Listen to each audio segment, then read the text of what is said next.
Vida 2400. Have you struggled with fitting into beauty standards in pageantry? This is a great question.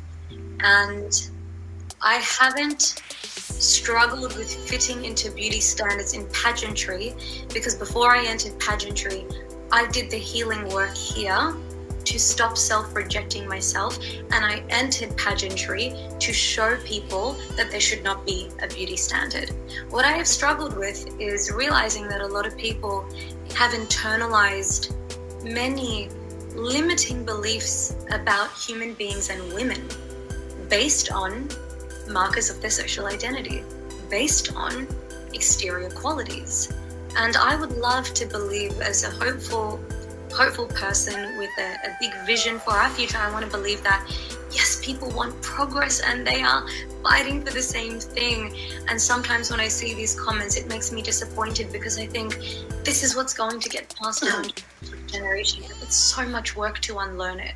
However, I am disappointed by it, but I don't struggle with it because that is one of the driving factors behind me doing this in the first place. And it is the reason I need to show up in this place. Next question, Drew. For Suhana Sankriti, if you were a pageant judge, what question would you ask a contestant? Interesting. Yeah, if I was a pageant judge, and interestingly, I actually had the pleasure of sitting on the selection committee for the Miss Universe Australia 2021 Victorian finalists. But if I got to decide the question, I would ask them, if you did not win Miss Universe, what would you do? Because what I've noticed is that when a lot of people speak about why they want to go into pageantry, they will say, I want to do this because if I had the platform, this is what I would do. But I believe that leadership and people who would make the most of the platform don't wait for the platform to do it. You do it anyway. And the kind of answer I would want from somebody is, you know what, if I don't win Miss Universe, I would live my passions anyway. I agree. That is why sometimes I would say that most of the girls, if not all, are joining pageant because of their platforms and their advocacy, to show their advocacy. But I just hope that everyone else after the pageant should continue, regardless if you win or not. Exactly. I think you can see where something is really genuine and a driving force in somebody's life, or if something is more performative. I think that you can see that, and I think it's important to know that if Miss Universe wasn't a thing, would you be living these values anyway? And that's what I would want to know from the contestants, and I'd want to know how they do it, because that would tell me that you are still determined to be the change you want to see anyhow. And now, Maria, if you were to answer that question you asked, what will be your answer? Oh yeah, if I hypothetically in 2 weeks go to Miss Universe and that does not happen to be my destiny, I'm going to live my values and champion inclusivity anyway through my other projects. And granted, it would take me a longer time to get to the place I want to get with Miss Universe, but I can promise you that with or without Miss Universe, I will have a book, I will have a coaching business where I coach people to live consciously, intentionally, mindfully, and inclusively. And one day I will have my own show where I have the conversations I believe we need to have in pursuit of progress. Wow. So with or without Miss Universe, it's coming. Yes. Best of luck to you, Maria. Okay, Drew, next question. From Inan Kutari. How do you find the time and patience to answer to many comments and DMs? Does it make you anxious? Beautiful question, because social media, when it is a part of your work and it's who you are, the lines can get blurred between real life and what you're doing on social media. So let's be human and let's be honest here. Sometimes it does make me anxious. I feel anxious if I feel like I haven't gotten back to people. I feel anxious if, the messages and comments feel overwhelming. It's a human response. However, I think it's really important for me to respond when I have capacity to do it, because the comments and DMs that I get are largely positive. They're mostly 99% positive. And these are the people that are giving me the support to do what I love. So if I don't take the time to make my community feel valued, loved, appreciated, what am I doing? It's really important to me. So it's something I value, so I do it. And with DMs, I have to say, before I started doing Mind With Me, before I became Miss Universe Australia, talking to people in the DMs was my favorite thing to do. There were people that I would have conversations with. I kept a thread going with one girl for a year who was being bullied. And I thought to myself, this is the most fulfilling thing I'm doing on this platform, not the content. So it still is. The impact, the conversation, the connection, that's what matters to me. So I make time and I have patience for it. Wow, very well said. Next, Drew. And this is the final question, Drew, right? For the fans. Okay. We have one more. We have one more. From Majut Sur. I too stop at 5'3", who dreams of wearing the Miss Universe crown.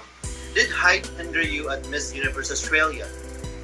So two things. One, oh my gosh, I'm breathing love, faith, and confidence into your dream. And I hope that I too can do that to show you it's possible. So let's watch this space. But did height hinder me at Miss Universe Australia? Absolutely not. And I made it very clear, as I have made it clear now, height is not something that I feel sorry for myself for. And it's actually something that I think it's quite ridiculous that in 2021, we are telling women that based on the number of centimeters you stand tall, you deserve a position of leadership. You are more or less impactful. I don't believe that. So height did not hinder me at Miss Universe Australia, and that's why it's not hindering me now at Miss Universe. So don't give up on your dream, and I'm not giving up on mine. And I have to add to that, Maria, 4 out of the last 5 winners of Miss Universe, they are not super tall. Yeah. So that's the answer to all of the fans' questions. Does height matter in Miss Universe? Not anymore. A Miss Universe is not somebody who is elected because of her stature. And her stature has nothing to do with her impact. So the fact that I'm 5'3" is nothing but a fact. It's not a hindrance, it's not an advantage, it's just a fact. And it has no bearing on my capacity for impact. Very well said. Very well said. Thank you. And this is the final question from the fans at the end. And Yeah. I think this is a lovely question too. Oh. From Gigi Hernandez. How would you show a cynic beautiful the world is? Sorry, I repeat. How would you show a cynic how beautiful the world is? You know, I think let's start by unpacking the fact that this person is a cynic, because no one is born inherently cynical, hateful, or distrusting. Something has happened to make that person cynical about life, right? So I think the first thing before I decide how I'm going to show this person how beautiful the world is, the first thing I'm going to do is find out what has made them cynical.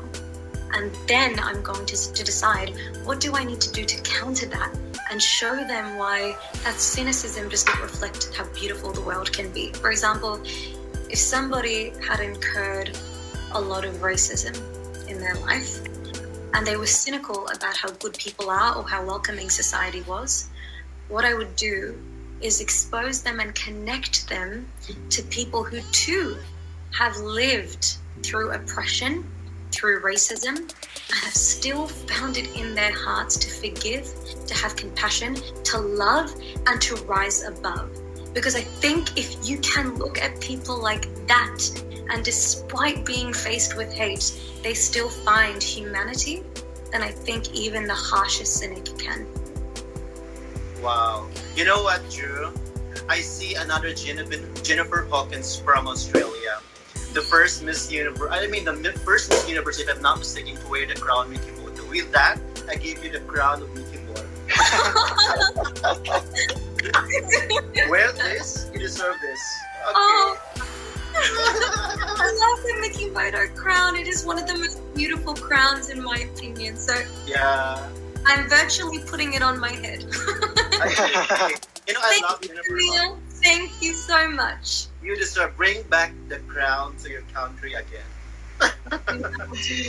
Okay. Okay, Drew, I love Jennifer Hawkins. Maria, I love it too. yeah, Maria did a good job in answering all of your questions, all the fan questions. Now it's time for the Q&A challenge. So in this segment, Ready. we will assume that you're already in the final Q&A of Miss Universe. So we have 10 questions for you, but we will answer just 3 questions. So please give us a number from 1 to 10, and we'll give you the question that corresponds to that number. Okay, I'm going to pick number 4 because that's my birthday and it's also a lucky number for me. Okay, by the way, Maria, the challenge is that you have an imaginary ball there. You pick the number. Oh, okay, wait. I've got to shake it. And right? Okay. 4. It's Oh, number 4. Question number 4. Mm. Why is freedom of the press important? I think freedom of the press is important because the right to freedom of speech is a fundamental human right. And without freedom of the press, citizens everywhere are going to be getting a controlled narrative about current affairs in the world. And I think that everybody deserves to have access to information from all sources so that we, as individuals, can make up our own minds about the political, cultural, and social events that are affecting us today. So I think that it's a fundamental human right, and so long as freedom of the press does not condone hate speech or violence, it is a pillar on which our society is built. I'm speechless. We have freedom of speech and freedom of the press, so if it comes to you, tell me. Yes. A pillar in which our society is built. That's a powerful statement. Okay, Maria, the next number, Pick the please. ball again. I'm actually going to catch it behind my back. Can you tell I'm by myself and I'm trying to just have a bit of... Okay. Okay, pick another number. It's a 7. It's a Number 7. 7. Number 7. Recently, many countries have seen protests in the streets, and some have led to violence. Is protest a positive way to create change? Wow. I think the key word there is positive protest. Protesting is a way that people can have their voices heard if they feel like they are not being received. And I think that peacefully protesting has the ability to move mountains. I mean, look at what happened after the biggest protest in 2020 after George Floyd's murder. We saw the Black Lives Matter protests, which were majority of the time, they were largely peaceful. And as a result, that galvanized one of the biggest civil rights movements in our history. And it led to tangible reform. Things like the Minneapolis Police Department being questioned and looked at again. We've seen people held accountable for their actions, and we are seeing justice for communities who for too long have incurred injustice. So I think that yes, peaceful protesting is not only an incredible way to create change, but it is imperative to a healthy democracy. Good job. Okay, one more number, Maria. Well, 2 hands this time, then juggle a couple of them. I'm going with number 2, please. Number 2. Yeah. Question number 2. This is a bit long, Oh, but in light of many recent political controversies, do you feel as a title holder, is it better to take a neutral stance or express your personal opinion on the issue at hand? I think many of you who know me know what my response to this is going to be, but I think our Miss Universe 2015, Pia Wurtzbach, she said it best.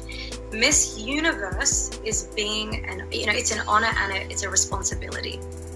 And I think that when you have a platform like that, where you can galvanize change on a global scale, to be neutral on important political movements and controversies that require you to speak up for what's right. As Desmond Tutu once said, neutrality in the face of injustice is siding with the oppressor.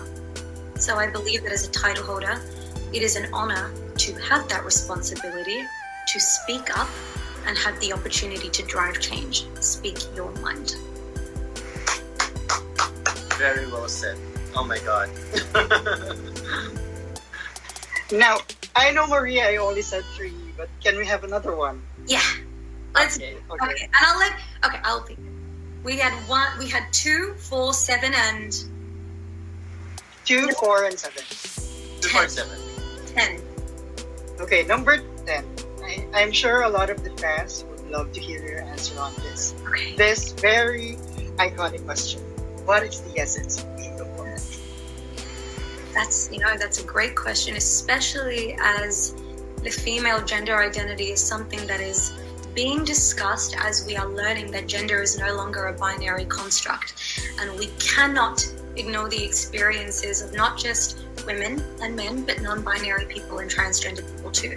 But I can tell you that the essence of being a woman is ageless strength, because collectively, for generations, women have disproportionately experienced oppression, violence, inequity, and they have been on the short end of the stick when it comes to the power imbalance, and still we rise. And still we fight to be in decision-making spheres, to be leaders in politics and business, in mainstream media, to have a voice and make it better for the women who will come after us. So if you are a woman, your very essence tells you that you have ageless strength. It transcends geography and time. Wow. So love your answer. Very deserving for a crown. Oh, thank you. But these things are it's true though. When you think about it, what is the essence of being a woman? We are survivors. We are fighters. And it's that strength. So thank you, but I don't think I'm saying anything that isn't true. Yes. You know, when you talk, Maria, there's something magnetic about you that people just want to listen to you. I don't want this to end. I want to ask all of the questions to you. You're doing so well. And you know what, Drew? Whenever she speak, like I just keep on watching her. Like, I just listening and watching her. Even when I'm telling you I'm juggling an imaginary ball. Yes. Okay, before we part this segment, Maria, there's one more question here that I really want you to pick, but you didn't pick. So is it okay if I ask you this question? Yes, ask. Okay, if there were no rules in your life for one day and you could be outrageous, what would you do? I mean, I'm not going to lie, my first instinct would be to eat everything, as one of our verses has said, but I will tell you, if I could be outrageous for one day in my life and I could do anything, I would find a way, without being penalized for it, I would find a way to get enough funds to pay for healthcare for every single person in the world, because if the COVID pandemic has taught us anything, it is that a lack of access to healthcare disproportionately affects marginalized communities, and people are dying when they don't need to. So if I could do something outrageous, it would be to get all the money I need with no backlash or anything like that, and I would secure healthcare for all. Wow, I love your answer. And with that, I'll give you the Mowat crown. The Mowat crown is yours. Do you just have a collection of all the... He does. I love crowns. Oh, that's